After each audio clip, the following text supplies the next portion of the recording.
Alabama and Oklahoma, Joe, face off this weekend. Alabama coming off a win against Mercer. And, Joe, we've talked about Oklahoma. Good win. Oh, my God.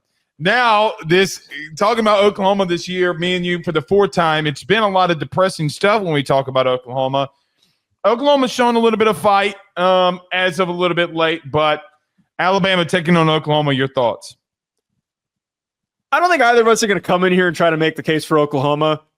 The plainest, simplest fact, I know that Alabama hasn't been perfect defensively, but Oklahoma's offensive line sucks. It's awful. 41 sacks allowed. Alabama is 12th in defensive EPA per dropback, meaning that they're not allowing much success on passing downs. Arnold also has not been great since he reclaimed that starting role, and he's been completing 61% of his passes for 12 touchdowns. They have found every single way to lose games that they possibly can. We know that Alabama should win this football game. Here is the main thing, Blake, that I am paying attention to. Jalen Milroe had a phenomenal performance against LSU on the ground. We saw the 4 touchdowns, the big plays that he had. I can't help but feel not confused, but disappointed that they're not finding more success with their running backs. Because I think that in the playoff, that yes, Jalen Milroe can be this mega athlete who is impossible to keep up with. But I wonder if in the playoff against better, more sound defenses, like we've even seen so far this year, like when they played against South Carolina, like when they suffered their losses so far this year, where they haven't played as strong and they've seen these tougher defensive fronts, that Milroe's been bottled up. I want to see, can they rely on Jam Miller? Can they rely on Justice Haynes? Can they get the ground game going with their running backs, which they have not been able to do so far this year against what is going to be a challenging matchup, which is one of the best run defenses in the country. They're second in defensive EPA per rush. That's the biggest thing for me, Blake. Yeah, and 18th in total rushing yards given up. And that's saying something when you're in a situation where your offense is just that bad for Oklahoma because you're on the field so much. It shows that you actually do have depth along your defensive line, Joe, if we're being completely honest. Listen, I saw Jalen Milroe use LSU a year ago as their springboard into the playoff. I think I'm about to see it again. I think he's healthy or healthier than what he was. Tennessee game, I thought he was pretty beat up. Joey's throwing the ball a little bit more with confidence. He didn't have to do that much against LSU, but when he did, boy, he really let it go. Joe, I do think defensively, Alabama is starting to find their own way too.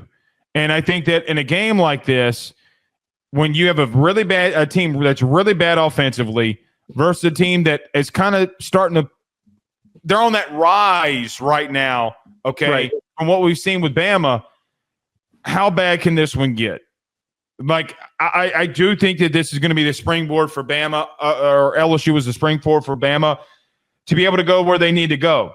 Joe, there's nothing that Oklahoma does, quite honestly, that at least offensively, they just can't score enough, man. Alabama's issues mainly have not been getting points. Their loss against Vandy, they scored 35. I know that the Tennessee game was different, but outside of that, Joe, they've been pretty consistent getting into the end zone. And when you're leaning on the Oklahoma defense the way that you are, I mean, maybe they can play spoiler, but Joe, how?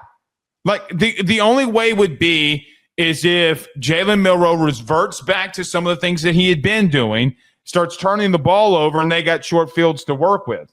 Joe, they can't run the football. They're 86, and they're going up against a rush defense who's starting to become really stout. I know that you're talking about Justice Haynes and Jam Miller and Jalen Milroe in that running game. Joe, they're still top 30 in run offense. So, right. Again, and here's what I think a lot of teams have done, even watching that Mercer game. Joe, you know what they said? We gonna take away one thing, and LSU tried to take away both things, and it backfired. But I've seen this story before. I literally saw it a year ago. I'm not going to walk away from it. Here's the thing, though, that I do want to see in this game if I'm Oklahoma. How much is your team bought in on your head coach? Because if you go out there and you play against a team that's ranked and who's been the pinnacle of the SEC, and you lay down and roll over so that Alabama can scratch your belly, I'm going to be worried about Venables at this point, right? I mean, I really, really, really am. So you could say, well, they had some success against Ole Miss. Well, they fired their coordinator in Ole Miss after they got a half to see what you were doing. They locked you down. Golly, Joe, I'm sorry. I'm not going to say it's a blowout. I'm not going to say that they're not going to score or anything like that. But, man, this has the markers and makings of something that I think Bama's going in one direction, and I think Oklahoma's going in a completely different one as the season goes on. Well, and I think that's an understatement that there's been a pretty massive shift in the directions of these two teams where their defense plays well. Like, their defense has produced turnovers. And I mentioned how they're not allowing a lot of early success or just success in general against the run. Their defense has produced 32 sacks on the season. They're not allowing very many pass yards per game, only 7.3 yards per attempt, which is pretty good. Mason Thomas has been a productive sack getter with 7 on the season. There's a world where Oklahoma could play this game close. Kind of like the way that we saw against Tennessee. Well, like we saw against Tennessee. And I'm not saying that this is a likelihood. I'm saying that there's like a very minuscule chance. If there is a world that it happens, it's because they called off the dogs, Joe. Right. And that was a very mediocre second half for Tennessee. And we unpacked a lot with that game. The only way that you can is if your defense is able to create early turnovers, if you're able to force Jalen Milroe into making mistakes. But I don't think that's going to happen.